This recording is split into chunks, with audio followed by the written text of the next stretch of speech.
আসসালামু আলাইকুম ভিউয়ার্স। বাংলাদেশের সর্বশেষ আপডেট সংবাদে আপনাদের স্বাগত। বিভিন্ন রাজনৈতিক দলের উত্তেজনাপূর্ণ কর্মকাণ্ডের প্রভাবে সারা দেশ উত্তাল। জানিয়ে দেব হাতে থাকা সর্বশেষ আপডেট বাংলা সংবাদ। প্রথমেই সংবাদ শিরোনাম। সরকারের ময়ূর সিংহাসন ভেঙে চুরমার করে দেবে জনগণ, বলেছেন রিজভী। এরপর জানিয়ে দিব ফেরত পাঠানো হয়েছে সেন্ট মার্টিনে আসা রোহিঙ্গাদের। এদিকে কোটা বিরোধী আন্দোলনের সংহতি জানাবে বিএনপি। আরো জানিয়ে দিব বন্যায় পানিবন্দী হাজারো শিক্ষা প্রতিষ্ঠান, দুশ্চিন্তায় অভিভাবকরা। সর্বশেষ জানিয়ে দেব দেশবিরোধী চুক্তি বাতিল না হলে কঠোর আন্দোলন, বলেছে ইসলামী আন্দোলন। এতক্ষণ শুনছিলেন সংবাদ শিরোনাম, এবারে বিস্তারিত। তবে অনুরোধ থাকবে ভিডিওটিতে একটি লাইক করবেন এবং কমেন্ট করে জানিয়ে দিবেন কোন জেলা থেকে আপনি আমাদের এই ভিডিওটি দেখছেন। সরকারের ময়ূর সিংহাসন ভেঙে চুরমার করে দিবে জনগণ, বলেছে রিজভী। বিএনপির সিনিয়র যুগ্ম মহাসচিব রুহুল কবির রিজভী সরকারের উদ্দেশ্যে বলেছেন, হামলা মামলা, গ্রেফতার ও নির্যাতন করে বিএনপি নেতাকর্মীদের দমন করা যাবে না। আপনার ময়ূর সিংহাসন ভেঙে চুরমার করে দিবে জনগণ। ওই সিংহাসন, ওই গদি থাকবে না। আপনি ময়ূর সিংহাসন রক্ষা করতে পারবেন না। শুক্রবার 5 জুলাই বিকেলে এক মিছিল পরবর্তী সমাবেশে তিনি এই সব কথা বলেন। বিএনপি চেয়ারপারসন বেগম খালেদা জিয়া, শ্রমিক দল নেতা সুমন ভুইয়া সহ নেতাকর্মীদের মুক্তির দাবিতে শ্রমিক দল ঢাকা মহানগর দক্ষিণের আয়োজনে বিক্ষোভ মিছিলটি নয়াপল্টন থেকে শুরু হয়ে কাকরাইল ফকিরাপুল মোড় হয়ে আবার নয়াপল্টনে গিয়ে শেষ হয়। মিছিলে আরো অংশ নেন বিএনপি চেয়ারপারসনের উপদেষ্টা আব্দুস সালাম, বিএনপির চেয়ারপারসনের বিশেষ সহকারী শামসুর রহমান শিমুল বিশ্বাস, বিএনপির সহশ্রম বিষয়ক সম্পাদক হুমায়ুন কবির খান, মামুন মোল্লা, সাংগঠনিক সম্পাদক আব্দুল খালেক, ওলামা দলের আহ্বায়ক সেলিম রেজা, সদস্য সচিব আবুল হোসেন, মৎস্যজীবী দলের সদস্য সচিব আব্দুর রহিম সহ আর অনেকে। রুহুল কবির রিজভী বলেন, প্রতিটি ক্ষেত্রে শেখ হাসিনার কৌশল ব্যর্থ হচ্ছে।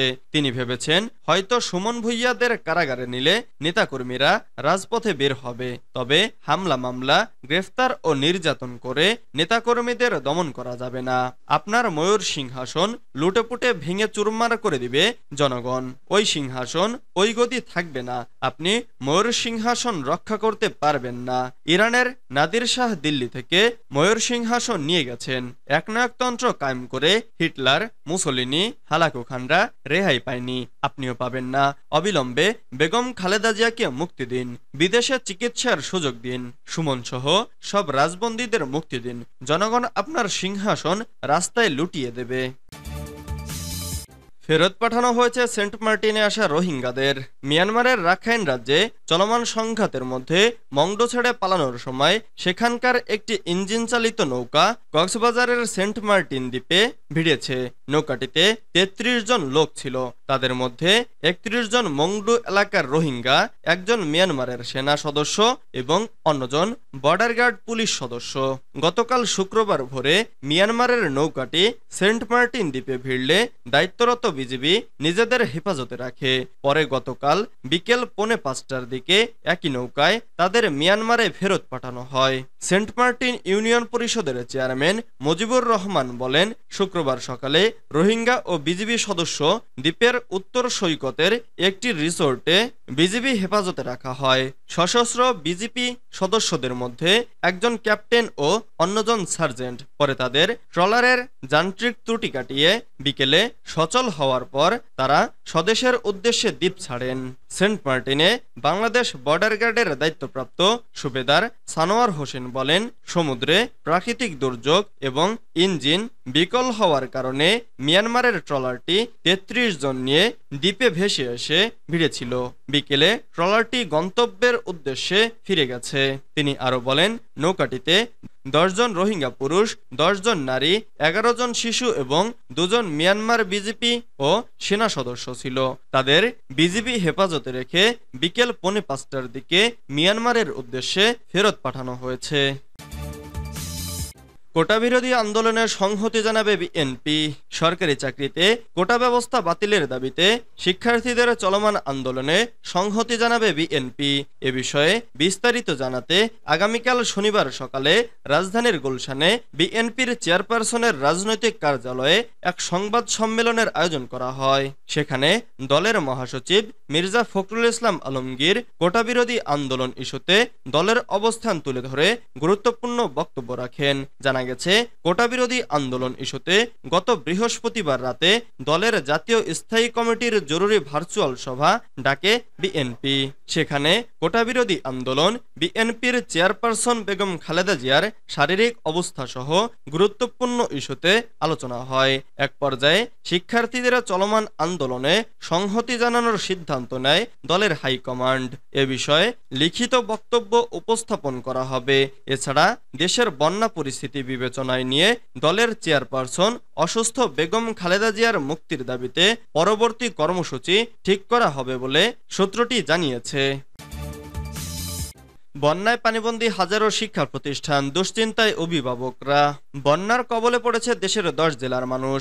জেলাগুলো হলো সিলেট, সুনামগঞ্জ, মৌলভীবাজার, নেত্রকোনা, কুড়িগ্রাম, জামালপুর, গাইবান্ধা, বগুড়া, টাঙ্গাইল ও সিরাজগঞ্জ। বন্যার পানি প্রবেশ করায় এসব জেলার হাজারের বেশি শিক্ষা প্রতিষ্ঠানে যেতে পারছে না শিক্ষার্থীরা। ফলে পাঠদান বন্ধ রয়েছে। এতে দুশ্চিন্তায় পড়েছেন শিক্ষার্থীদের অভিভাবকরা।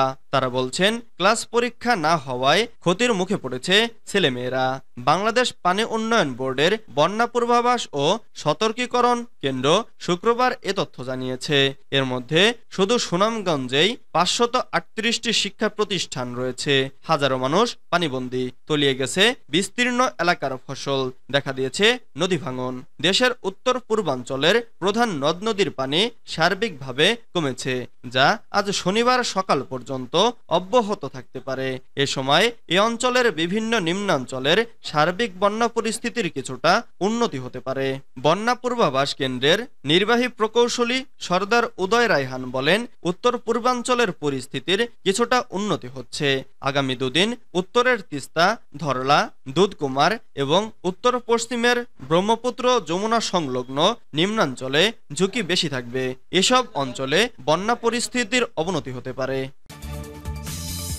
দেশবিরোধী চুক্তি বাতিল না হলে কঠোর আন্দোলন, বলেছে ইসলামী আন্দোলন।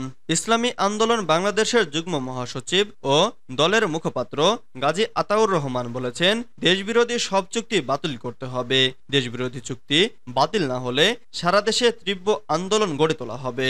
শুক্রবার 5 জুলাই বাদ জুমা বাইতুল মোকাররম উত্তর গেটে কেন্দ্র ঘোষিত দেশব্যাপী বিক্ষোভের অংশ হিসেবে ইসলামী আন্দোলন বাংলাদেশ ঢাকা জেলা দক্ষিণের উদ্যোগে এক বিক্ষোভ মিছিল অনুষ্ঠিত হয়। বিক্ষোভ পূর্ব সমাবেশে প্রধান অতিথির বক্তব্যে তিনি এসব কথা বলেন।